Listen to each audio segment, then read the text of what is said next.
که یو کس په لا علاج مرض کې مبتلا شوی دی او هغې دپاره دا وظیفه راونیسي، رب العالمین به هغه ناممکنه مرض به رب العالمین ممکن کړي او د دې انسان علاج به وشي. رب العالمین به ښه کړي د دې وظیفې په برکت سره. زموږ عزتمندو، نن درته د یا لطیفو او یا حمیدو یو داسې وظیفه درته ښیمه. کله چې دا وظیفه هغه یو مریض راونیسي، کوم یو مریض چې د خپل ځان نه تمې مکمل چې دی دغه شوي قطع شوي چې زه خو نه رغېږم، ډاکټرانو هغه ته جواب ورکړي چې زه د ستا علاج زموږ سره نشته، څومره موده چې د ستا زندګي وي بس هغه به وخت روا، باقي به تا له مرګ راشي او تا به ختم کړي. هغه یو مریض چې د خپل ځان نه بالکل ناامیده شوی وي، که هغه مریض دا وظیفه شروع کړي د یا لطیف و یا حمیدو، رب العالمین به د دې وظیفې په برکت سره د هغې خطرناک او مهلک مرض نه نجات نصیب کړي.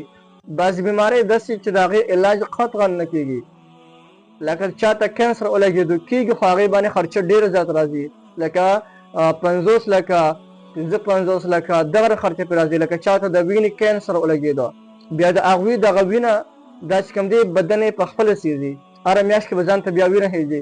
بعضې کسان غریبانان د هغوی د وس نه بار شي، که هغوی هم دا وظیفه راونیسي انشاءالله د دې وظیفې په برکت باندې به رب العالمین د دغه خطرناک بیماری د کینسر والا رب العالمین به د دې وظیفې په برکت سره ختم کړي. دې نه علاوه یو بل انسان دی او په لا علاج مرض کې مبتلا شوی دی، داسې لا علاج مرض دی چې د هغې علاج په دې دنیا کې ممکن نه دی. که هغه هم د یا لطیف و یا حمید وظیفه راونیسي انشاءالله چې هغه لا علاج مریض به رب العالمین ټیک کړي.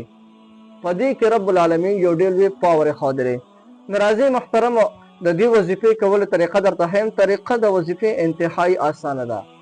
د وظیفې کولو طریقه دا ده که یو انسان په لا علاج مرض کې مبتلا شوي، د هغو له پکار دی چې په کثرت سره د یا لطیف و یا حمید وظیفه کوي، یعنی یا لطیف و یا حمید چې د دو په خولې باندې هر وخت دا وظیفه شوري، پناه سملاسته ولاړه هر حالت کې د خولې باندې یا لطیف و یا حمید وظیفه شوري.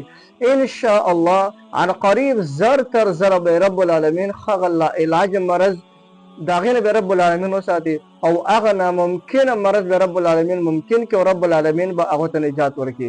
نو محترم، یو ډېره زبردست وظیفه مې درته وښوله، بلکل دواړه د الله جل جلاله پاک نومونه دي. نو بلکل دا وظیفه تاسو کولی شئ، تاسې په خپل هم کولی شئ، نورو ملګرو ته هم ښوولی شئ. که هغوی ته دغه رنګ بیماري وي چې هغوی په لا علاج مرض کې مبتلا شوي یا ډېره سخته بیماري ده په هغې کې مبتلا شوي، نو که هغوی د یا لطیف و یا حمید وظیفه راونیسي نو هغوی به هم رب العالمین به هغوی ته شفا ورکړي.